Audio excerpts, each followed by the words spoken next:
할렐루야. 귀한 찬양으로 우리 하나님 이 아침에 영광 받으신 줄 믿습니다.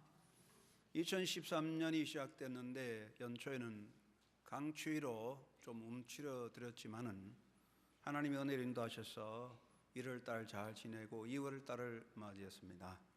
더욱 새 힘 얻으시고 영적인 힘과 또 육신의 힘을 얻어서 더 새롭게 도전하고 하나님이 주신 기회를 아름답게 가꾸어가는 힘찬 도전의 아침이 열리시기 바랍니다. 하나님 은혜를 감사하며 하나님 부름받아 예배한 여러분, 이 시간에도 하나님의 현존 앞에서 영과 진리로 예배함으로 예배를 통한 기쁨과 복이 충만하시기 바랍니다. 스코틀랜드의 국민적인 영웅으로 로버트라는 왕이 있습니다. 과거에는 영국이 북쪽의 스코틀랜드와 남쪽의 잉글랜드가 서로 대칭하여 싸웠는데, 그때 스코틀랜드를 끌어가던 국민적 영웅 로버트는 전쟁에 나가서 군사를 거느리고 전쟁했는데 6번을 패전했습니다. 6번째 전쟁에 패전하고 좌절하고 낙심하여 어떤 동굴에 들어가서 육신이 기진맥진하여 쉬고 있었는데, 그 동굴에 누워 있으니까 천장에 거미가 한 마리 와서 왔다 갔다 하면서 나무가지에 거미줄을 내려뜨려서 건너가려고 시도하는데 한 번, 두 번 실패하고 6번을 실패했습니다. 로버트 왕이 그걸 보고 아이고, 저 거미도 6번 나와 같이 실패했구나, 참 안 됐다, 그런 마음을 보고 처량한 마음으로 쳐다보고 있는데, 거미가 7번째 거미줄을 내려뜨려서 성공해서 저쪽 가지로 건너갑니다. 그때서 로버트 왕이 확신을 가지고 그렇구나, 7번 할 수 있다. 그래서 다시 용기를 내서 군사를 모아 도전해서 전쟁에 승리하고 나라를 다시 굳게 세웠다는 유명한 이야기가 있습니다. 사람의 삶에는 인생길의 내리막과 같은 좌절의 때가 있습니다. 누구나 깊은 수렁에 빠지면 좌절하고 실망하지요. 인간의 삶의 좌절에 들어가는 것은 첫째, 자기 문제 때문인 것 같습니다. 자기 자신의 삶의 무력함을 느끼거나 삶의 의미를 상실하거나 또는 인생의 허무감을 느끼면 좌절합니다. 또 다른 사람과 인간관계에서 실망을 하거나 큰 손상을 입거나 큰 상처를 입으면 좌절하게 됩니다. 그리고 세 번째, 인간 사회적인 문제에서 질병, 사고로 인한 그런 위기를 당하거나 사회적 환경과 삶의 역경을 직면하거나 또는 재난과 재해의 위기 속에서 사람들은 좌절하게 됩니다.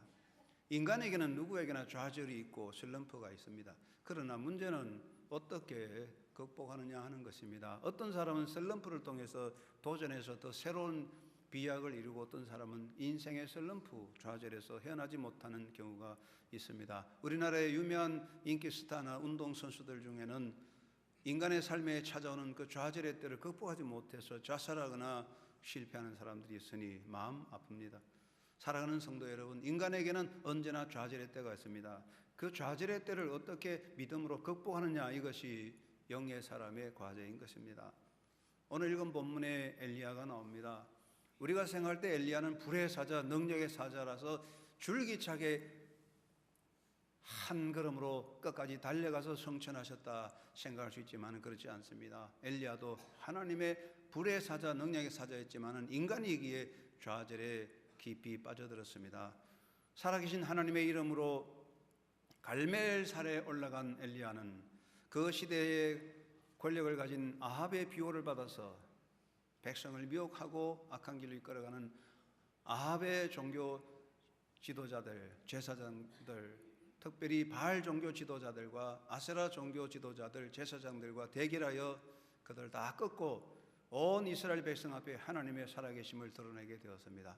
그리고 갈멜산에 올라가서 하나님께 기도함으로 메마른 땅에 흡족하게 비가 내리게 하는 응답을 받았습니다. 이러한 대승리 이후에 엘리야에게 인생의 좌절이라는 하나의 문제가 그 앞에 다가왔습니다. 엘리야로 인하여 자기들의 권력의 지지자며 자기가 믿고 의지하는 바알 종교 제사장, 아세라 제사장을 다 잃어버린 아합왕과 그의 악한 부인 이세벨은 화가 많이 났어요. 그래서 군대를 파송하여 엘리야를 잡아 죽이려고 혈안이 되어 날뛰게 되었습니다. 이 상황에서 엘리야는 깊은 삶의 좌절감, 슬럼프에 빠져들게 됩니다. 그 이유는 세 가지가 될 수 있습니다. 첫째는 엘리야는 홀로 남았다는 생각에 사로잡혔습니다.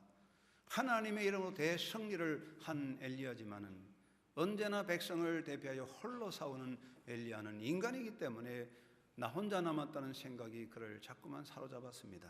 특별히 이세벨의 악한 군대의 추격을 받은 엘리야는 홀로 남았다는 생각 속에 사로잡혀 깊은 소외감에 빠져들게 되었습니다. 인간은 실존 자체가 항상 홀로 서 있는 것이지만 더더욱이 사람이 실패하거나 어려운 수렁에 빠졌을 때는 더더욱이 홀로 남았다는 생각이 깊어지고 하나님조차도 나의 상황을 모르시겠지 하는 소외감에 사로잡힐 때 좌절하게 됩니다. 또 엘리야는 육체적으로 너무나 지친 상태였습니다. 홀로 이스라엘 백성을 대표하여 아합의 세력과 바알의 악한 제사장의 세력과 싸워야 하는 엘리야는 너무나 힘들었습니다. 그래서 몸이 지친 상태입니다. 정신력이 소진하면 몸도 힘이 빠져 엘리야는 기진맥진한 상태입니다. 인간이 영적으로나 정신적으로나 육체적으로 힘이 빠지면 슬럼프에 들어가게 됩니다. 그리고 엘리야는 심적인 불안을 떨쳐버리지 못했던 것 같습니다. 홀로 남았다는 생각에 사로잡힐 뿐 아니라 끈질기게 자기를 추격하는 이세벨의 군대의 추격을 받은 엘리야는 마음의 심적인 불안에 빠져들면서 흔들리게 되었습니다. 내면의 불안은 삶의 무기력을 일으킵니다. 존재의 불안은 삶 전체에 영향을 미쳐 삶을 무기력하게 만드는 것입니다. 불의 사자, 능력의 사자였지만은 엘리야도 인생의 좌절의 수렁에 들어가게 됩니다. 그래서 그는 도피를 합니다. 열왕기상 19장 3절 보니 그가 이 형편을 보고 일어나 자기 생명을 위하여 도망하여 유다에 속한 부엘세바에 이르렀다고 했습니다. 엘리야는 이 상황에서 자기 생명을 지키려고 광야로 도망갑니다. 이것은 인간적인 판단으로 생긴 현실적 결단이었다고 볼 수 있습니다. 엘리야는 이세벨의 추격을 받았을 때에 맞설 수 있는 힘이 없었습니다. 이런 상황에서 도망가는 것이 상책이라는 인간적인 현실적 판단을 하게 된 것입니다. 엘리야는 또한 광야로 도망간 것은 순교적 결단이 아니고 생명을 지키려는 자기 보호 본능을 따라서 그는 광야로 도망갔습니다. 죽음의 세력 앞에서 아무 대책 없이 무작정 맞서는 것은 어리석은 짓이라고 하겠습니다.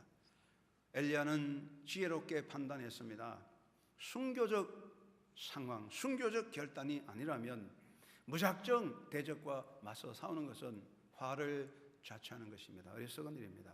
엘리야는 지혜롭게 판단하고 그 상황에서 광야로 도피했습니다. 그런데 중요한 것은 엘리야가 광야에 가서 무엇을 했느냐는 것입니다. 그는 광야에 가서 하나님을 향하여 부르짖었습니다. 엘리야는 부엘세바에 이르러서 그와 함께 한 사환을 남겨놓고 홀로 걸어서 하루길 걸어서 광야 깊은 곳 부엘세바의 로뎀나무 아래 앉았습니다. 로뎀나무라고 하는 것이 우리나라의 소나무같이 큰 참나무같이 거대한 나무가 아니고 보통 로뎀나무 사막에 가면 키가 그저 1m, 2m 정도밖에 안 돼요. 그 그늘이 신통하지 않습니다. 그 뜨거운 태양이 장렬하는 그 광야의 로뎀나무 아래 앉았습니다. 엘리야는 그곳에 갈 때 물 한 병 떡 하나 갖고 가지 않았습니다. 이것은 무엇을 말합니까? 엘리야는 이미 너무나 심정 속에 절망하여 생존적 의지를 포기한 것 같습니다. 살고 싶지 않다 하는 생각을 가지게 됐고 그 반면에 또 영적으로 본다면 엘리야는 인생의 모든 것을 다 비우고 자기를 무로 만들고 하나님 앞에 섰습니다. 하나님, 살든지 죽든지 하나님의 뜻입니다. 나는 아무것도 할 수 없습니다. 하고 자신의 무로 상태, 아무것도 없는 자기를 비운 상태에서 빈손으로 광야에서 하나님 앞에 섰습니다. 엘리야는 여기서 하나님을 향하여 부르짖었습니다. 여호와여, 넉넉하오니 이제 내 생명을 거두소서. 나는 내 조상들보다 낫지 못하나이다. 광야에서 엘리야는 먹지도 않고 마시지도 않고 누워서 하나님을 향하여 호소합니다. 이 호소 속에 엘리야의 세 가지 심정이 나타나는데, 첫째는 내가 진 짐이 너무 무겁습니다 하는 고백입니다. 엘리야는 이제까지 혼자서 이스라엘을 대적하는 모든 악의 세력과 싸워왔습니다. 그는 인간이기 때문에 그런 삶 속에서 하나님이 함께하지만, 그러나 그 마음속에 나는 홀로 남았다는 생각을 합니다. 나만이 홀로 남았다는 것은 내가 진 짐이 너무 무거워 벅찹니다 하는 그런 인간의 고백입니다. 엘리야는 이 시간 하나님 앞에 인간으로서 그 앞에 하나님 앞에 서 있습니다. 그리고 나는 그 누구보다 더 뛰어난 자가 아닙니다라고 고백합니다. 우리가 생각할 때는 엘리야는 불의 사자, 능력의 사자라고 생각하지만 엘리야도 사람이었습니다. 엘리야는 하나님 앞에 고백합니다. 나는 다른 사람보다 뛰어난 사람 아닙니다. 나도 인간입니다. 나는 연약한 인간에 불과합니다. 인간은 하나님의 은혜가 없이는 살 수 없습니다. 하나님의 도움이 없는 존재는 무력한 존재가 되는 것입니다. 엘리야 권능의 사자였지만 하나님의 영이 그를 떠날 때 엘리야는 한갓 아무것도 없는 무력한 존재에 불과한 것입니다. 하나님은 인간의 약함을 아시고 도와주시는데, 때때로 사람들은 자기가 대단한 존재인 양 착각하고 자기를 신격화시켜서 내 인생에는 불가능이 없다고 떠드는 사람들, 그 인간의 교만이 바로 파멸의 원인이고 멸망의 원인이 되는 것입니다. 엘리야는 하나님 앞에 자기를 고백합니다. 나는 인간입니다. 그리고 하나님, 이제 하나님께서 친히 나타나 행하시옵소서라고 외칩니다. 여러분, 우선적으로는 사람이 일을 하고 사람의 손으로 집을 짓습니다. 그러나 그 결과는 하나님의 역사가 이루어지는 것입니다. 인간이 그 손으로 집을 짓고 사람이 무슨 일을 하지만은 인간이라고 하는 것은 하나님의 도구에 불과한 것입니다. 악한 자도 있고 선한 자도 있습니다. 악한 자의 일도 선한 자의 일도 결국은 하나님의 도구로 쓰임받는 것이요, 최종적으로 역사는 하나님이 마감하는 것입니다. 하나님이 모든 역사를 결말짓고 인생 개인이나 역사를 마감합니다.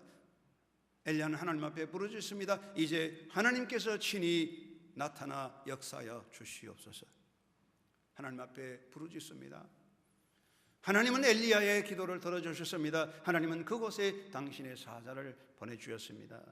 광야 뜨거운 태양열 밑에서 마시도 않고 먹지도 않고 기진맥진하여 누워있는 엘리야에게 하나님의 사자가 나타났습니다. 하나님의 사자가 엘리야를 어루만져 주었습니다.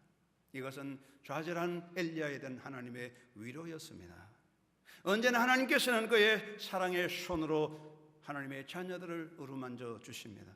하나님은 우리의 상한 심령을 어루만져 주시고 우리의 지친 육체를 어루만져서 새 힘 주시고 고쳐주십니다. 어린아이들이 때로는 낙심하고 때로는 힘들어 또는 감기 들어 누워있으면 엄마가 가서 야 힘들지 힘내라 하고 어루만져 줄 때 아이들이 힘을 얻습니다. 하나님은 사랑의 손길로 우리를 어루만져 주십니다. 그리고 하나님의 사자가 엘리야를 이렇게 세우십니다. 사랑하는 여러분, 누워서는 아무것도 할 수 없습니다. 기진맥진한 상태에 누워있다면 그의 인생엔 아무것도 없고 모두가 막힐 것입니다. 하나님은 엘리야를 이렇게 세우십니다. 일어나라 하십니다. 우리가 힘들어 피곤하여 쓰러질 때 우리 주님이 등 뒤에 오셔서 나를 밀어주십니다. 낙심하고 좌절한 제자들에게 예수님이 찾아가셔서 일어나라, 함께 가자. 너들 다 필요 없다, 나 혼자 가겠다 하지 않고 일어나라, 함께 가자 말씀하고 주님은 그들을 일으켜 세워주셨습니다. 그리고 하나님의 사자가 엘리야에게 떡을 먹게 했습니다. 엘리야가 일어났습니다. 그 앞에 떡과 물이 있었습니다. 떡을 먹고 물을 마셨습니다. 그리고 다시 누웠습니다. 그 말은 무엇입니까? 떡을 먹고 물을 마셨지만은 마음은 일어나지 못했습니다.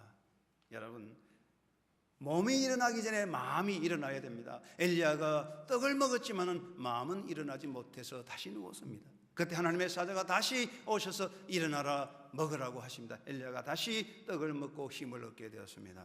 하나님은 엘리야에게 사명을 다하도록 깨우쳐 주었습니다. 한 번이 아니라 두 번 그를 일으켜 세워 주셨습니다. 하나님께서는 우리가 때때로 좌절하고 낙심하여 삶의 힘을 잃고 기진맥진하여 쓰러질 때 우리 주님이 곁에 오셔서 어루만지고 일으켜 주시며 말씀을 먹이시고 우리에게 힘을 주십니다. 한 번 하지 않습니다.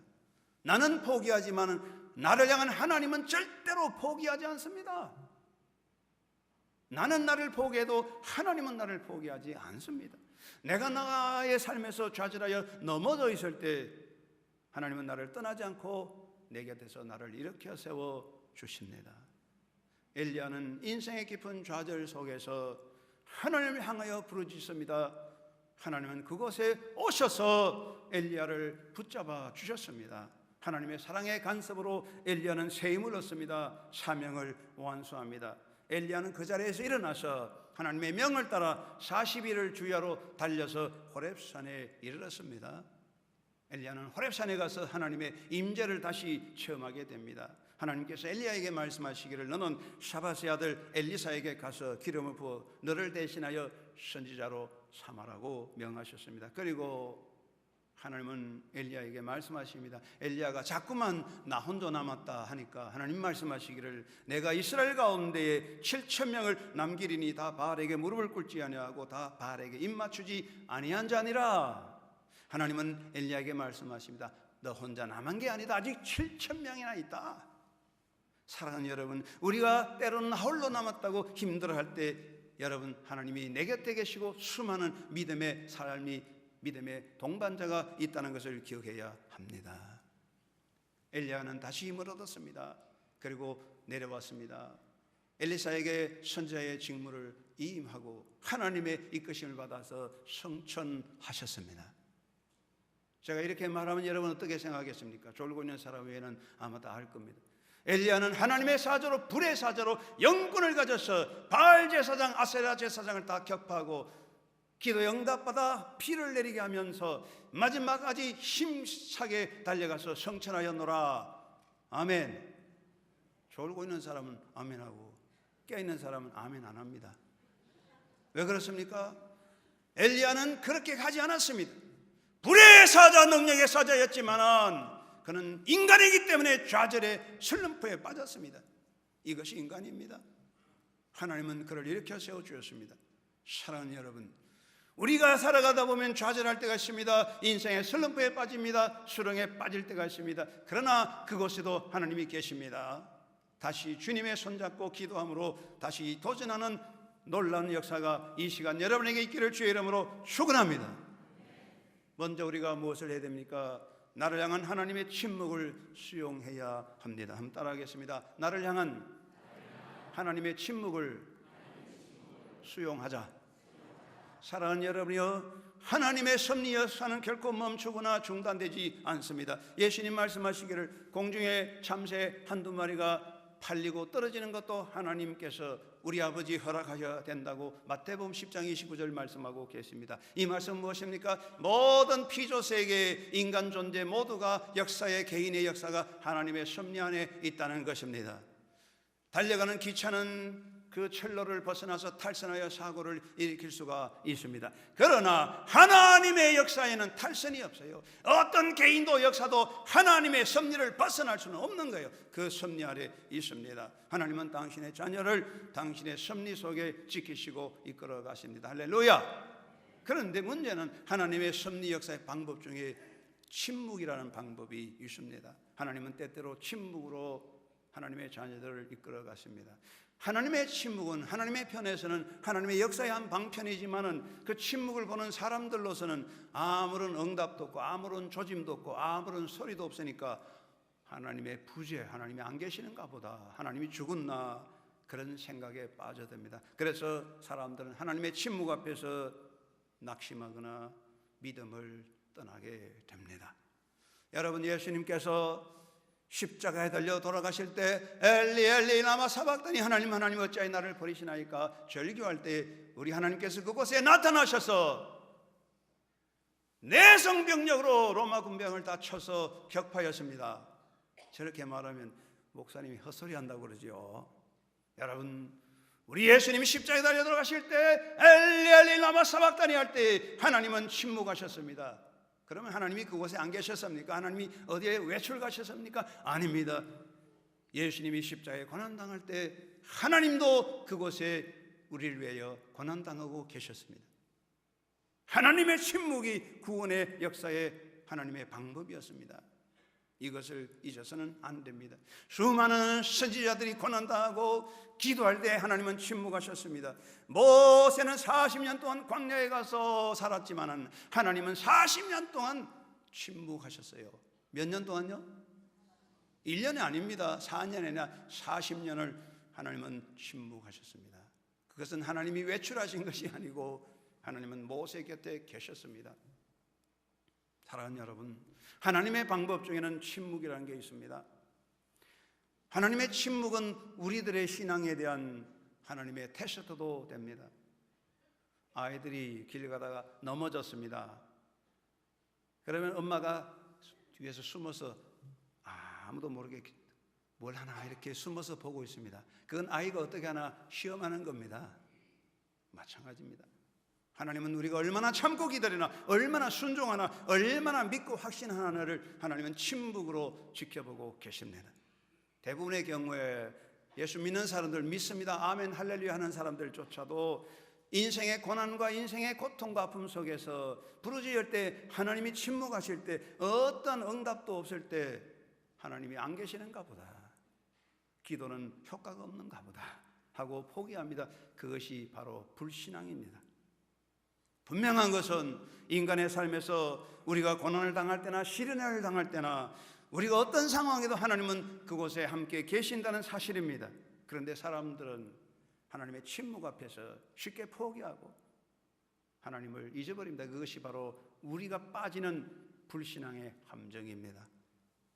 하나님의 침묵 앞에서 역사하신 하나님의 은혜의 역사를 바라보고 더 큰 믿음으로, 더 큰 순종으로 나아가는 믿음의 삶을 살아가는 여러분 되시기를 바랍니다. 폭풍 정야는, 폭풍의 전야는 조용합니다. 하나님의 침묵은 하나님의 역사의 준비에 불과한 것입니다. 우리 기독교 역사 가운데 리차드 박스더라는 유명한 영적 지도자가 있습니다. 훌륭한 영적 지도자로서 기도에 대해서도 많은 가르침을 주었습니다. 그는 일생 동안 병과 인생의 약함, 육체의 쇠약함에 시달려 고난을 당합니다. 그러는 인생의 고통의 훈련을 통하여 영성을 기르면서 말하기를, 주여, 당신이 하시고자 하는 것은 무엇이든지, 당신이 가시고자 하는 곳은 어디든지, 당신이 하시고자 할 때는 언제든지 라고 고백합니다. 주여, 당신이 하시고자 하는 것은 무엇이든지 제가 하겠습니다. 당신이 가시고자 하는 곳이면 어디든지 제가 가겠습니다. 당신이 하시고자 할 때 언제든지 제가 일하겠습니다는 고백이죠. 사랑하는 여러분, 여러분 인생에 하나님은 침묵할 때가 있습니다. 그 침묵 속에 역사하신 하나님의 놀라운 손길을 바라보고 큰 믿음으로 다시 한번 새롭게 일어나는 이 아침이 되기를 주의 이름으로 축원합니다. 두 번째는 어떤 상황에서도 항상 깨어 기도하는 사람이 되시기 바랍니다. 하나님의 역사를 향하여, 하나님이 나를 위해서 역사하시는데 내가 하나님을 향하여 할 수 있는 것은 무엇입니까? 내가 하나님을 어떻게 도와줄 수 있겠습니까? 하나님의 역사 앞에 내가 할 수 있는 것은 다른 거 없습니다. 깨어 기도하는 것입니다. 여러분, 내가 깨어 기도하는 한 나를 향하여 하나님의 역사는 닫히지 않고, 내가 깨어 기도하는 한 하나님이 열어놓으신 문은 결코 닫히는 법이 없습니다. 내가 기도하는 한 하나님의 역사는 멈추지 않고, 내가 기도하는 한 하나님은 우리 자녀들의 앞길에 문을 닫을 수 없습니다. 내가 깨어 기도하는 한 오늘의 장벽은 새로운 역사의 도전의 문이 될 수 있습니다. 그러므로 예수님 말씀하시기를 깨어 있어 기도하라고 제자들에게 부탁하십니다. 사도 바울은 쉬지 않고 기도하는 것이 예수 안에서 너희를 향하신 하나님의 뜻이라고 말씀하셨습니다. 우리의 잘못은, 인간의 문제는 우리가 수렁에 빠진 것이 아닙니다. 사람은 수렁에 빠질 수 있습니다. 문제는 우리가 인생의 좌절에서 기도하지 않는 것입니다. 여러분, 인간의 삶에서, 인생의 무에서도 기도하는 영의 사람 되기를 주의 이름으로 축원합니다. 엘리야는 하나님의 권능을 입어서 바알 제사장, 아세라 제사장을 꺾고 갈멜산에 올라가 하나님이 이 땅에 비를 내려 주시옵소서 간절히 기도할 때 그 자리에 소낙비가 내렸습니다. 아멘 안 하네요. 그렇지 않습니다. 엘리야가 갈멜산에 올라가서 하나님이여 비를 주시옵소서 엎드려 기도합니다. 아무 조짐이 없습니다. 구름 한쪽 떠오지 않습니다. 엘리야가 사원에게 말합니다. 가서 한번 봐라. 저 바다를 한번 봐라. 무슨 조짐이 있나. 사원이 달려가서 바다를 보고 왔습니다. 선생님, 아무것도 없습니다. There is nothing there. 전혀 아무것도 nothing 없습니다. 그럴 때도 엘리야는 그래, 다시 엎드려 기도합니다. 계속할 때 하나님의 역사가 임하였습니다. 할렐루야. 여러분 인생에 무가 있습니다. 내가 기도할 때 캄캄합니다. 내가 기도할수록 더 어두워집니다. 내가 기도하는데도 다 닫힌 것 같습니다. 그러나 배후에 하나님의 역사가 있음을 믿으시기 바랍니다. 나의 문은 내가 볼 때는 큰 산이요 캄캄한 어둠이지만 하나님 앞에서는 아무것도 아닙니다. 하나님 무에서 유를 일으키십니다.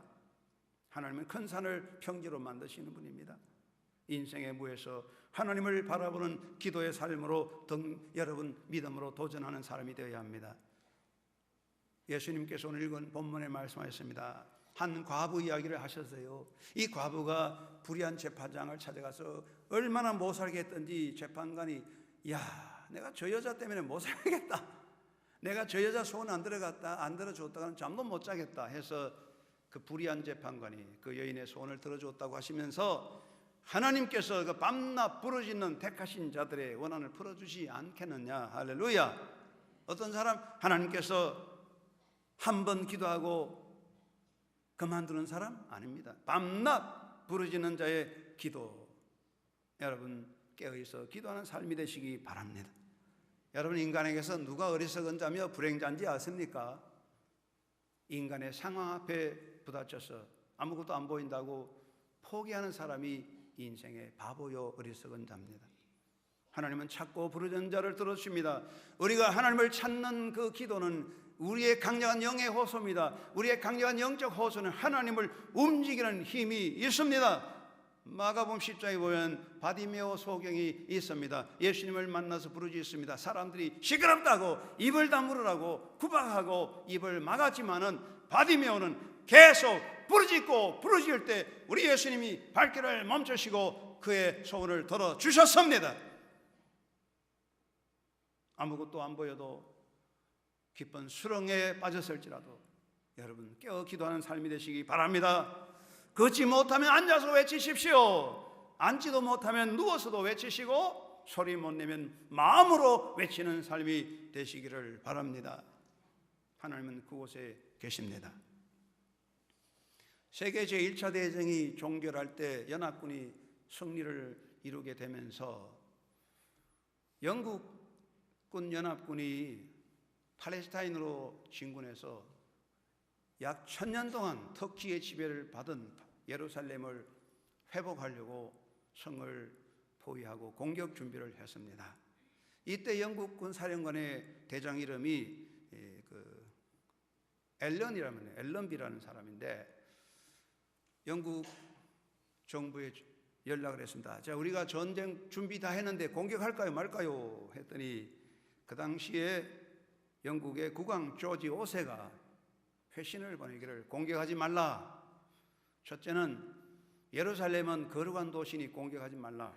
하나님의 도시는 공격해서 안 된다. 두 번째는 역사적으로 예루살렘을 공격한 바벨론, 파사, 로마 다 망했다. 그러니까 예루살렘은 공격할 수 없다. 그럼 어떻게 할까요? 했더니 기도해라 그랬답니다. 아니 뭐 전쟁터에서 기도한다고 해결되겠습니까? 할 수 없이 알렌비 장군은 병사들에게 기도하라고 그랬습니다. 이 사람이 에드먼드 알렌비는 사람인데 터키 제7군이 예루살렘을 지키고 있는데 영국군이 쳐들어왔다. 영국군 장수가 누구냐?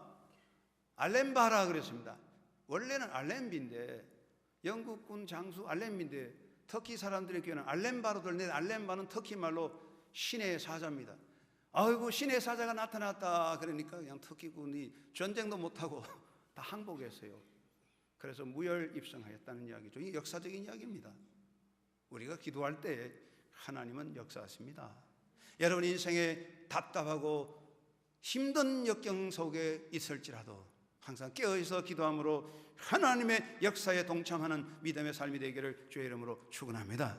세 번째는 나를 향하신 하나님의 역사를 믿고 행동하는 신앙이 됩시다. 기도는 행동입니다. 예수님께서 말씀하시기를 마가복음 12장 24절에서 너희가 무엇을 하든지 너희가 무엇이든지 기도하고 구한 것은 받은 줄로 믿으라. 그리하면 너희에게 그대로 되리라. 받은 줄로 믿으라, 이 말씀은 무슨 뜻입니까? 너희가 기도한 대로 믿고 살아가라 하는 뜻입니다. 한번 따라합시다. 기도한 바를 따라 믿고 살아가자. 그래야 응답이 있습니다. 영화 사운드 오브 뮤직이라는 영화 다 좋아하시죠? 그 영화에 보면은 수도원의 수도원 원장이 마리아 수도사에게 말합니다. 마리아야, 수도원은 자기 도피의 장소가 아니다. 네가 세상에 나가서 담대하게 도전하라고 했어요. 그래서 마리아가 도전해서 사랑을 얻게 됩니다. 저는 그 무비 내용을 보면서 이런 생각을 했습니다. 그렇다. 우리 신앙에서 기도는 인생에서 자기 도피의 방편이 아니라 나의 삶의 환경에 대한 새로운 도전이다. 그렇게 생각합니다. 기도는 인생에서 자기 도피의 방편이 아니라 하나님이 주신 삶에 대한 도전이다. 기도는 도전입니다. 우리가 기도하는 것은 인생에서의 고뇌와 소외와 좌절감의 상처에 대한 자기 하소연이나 자기 위안으로 삼아서는 안 될 것입니다. 기도자는 기도하여야 하기 때문에 배후에서 역사하신 하나님을 믿고 나의 상황에 도전해 가는 행동입니다. 나는 그렇게 기도했고 나는 이렇게 기도했으니 하나님께서 잘 알아서 해 주실 거다 하고 가만히 앉아서 넋을 놓고 있으면 하나님이 역사하십니까? 하나님도 아무것도 안 하십니다. 기도하는 자는 기도한 대로 믿고 도전합니다. 도전하는 자에게 하나님은 응답하여 새 역사를 열어주실 것입니다. 여러분, 기도하는 사람 기도로 자기 만족, 자기 위안거리로 삼지 말고 기도하는 만큼 믿고 도전하는 행동자가 되어야 할 것입니다. 어떤 사람이 넓은 숲속에 조그마한 집을 짓고 거기서 혼자 명상하며 살았습니다. 이 사람은 영적 훈련을 받아서 기도를 많이 합니다. 아침, 점심, 저녁 늘 기도합니다. 그러다가 내가 얼마나 기도하는가 알아야 되겠다 생각하고 기도 한 번 할 때마다 호도알 하나를 유리병에 모았어요. 그게 세월이 지나니까 유리병에 호도알이 가득 차서 유리병이 숫자가 자꾸 늘어나는 거야. 그래서 이 사람이 그 호도알 담긴 유리병을 볼 때마다 얼마나 기분 좋은지, 야, 내가 이렇게 기도 많이 했구나 하고 만족을 느끼고 거만하게 되었어요. 어느 날 꿈에 예수님이 나타났어요.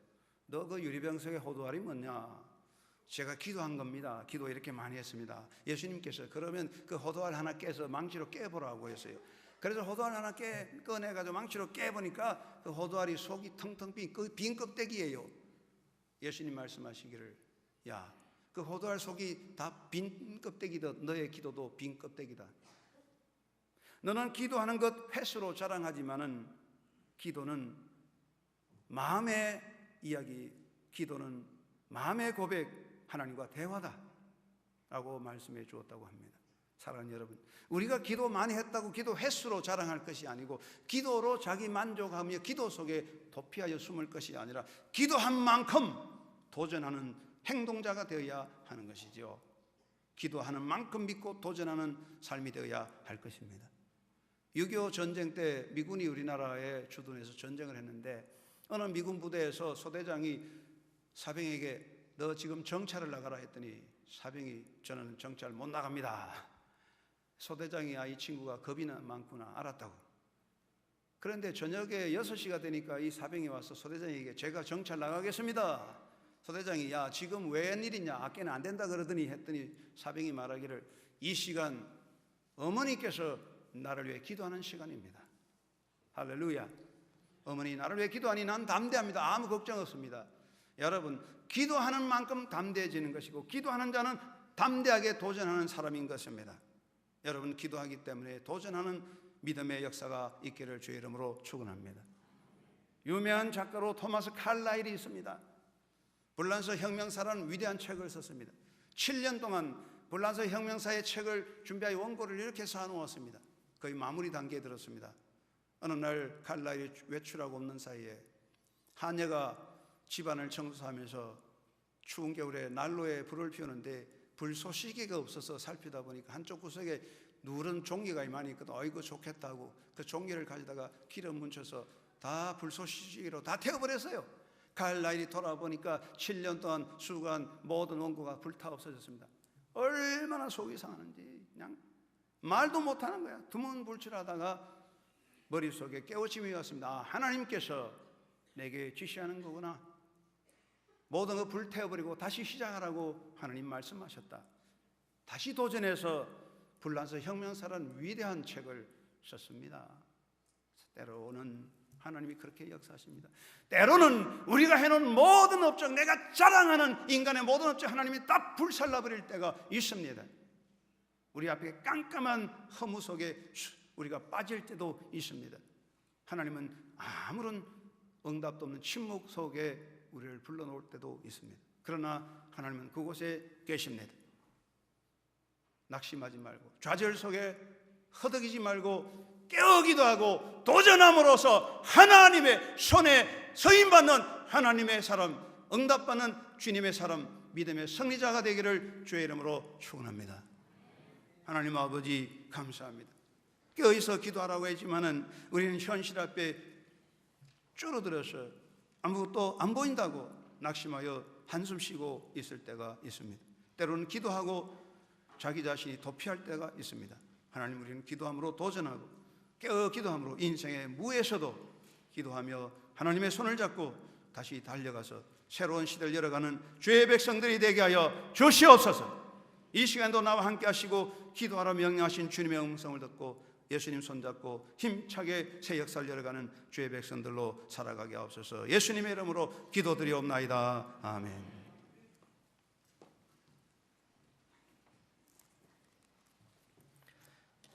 네, 이 시간 특별 찬양으로 정맹균 집사님의 찬양이 있겠습니다.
아멘.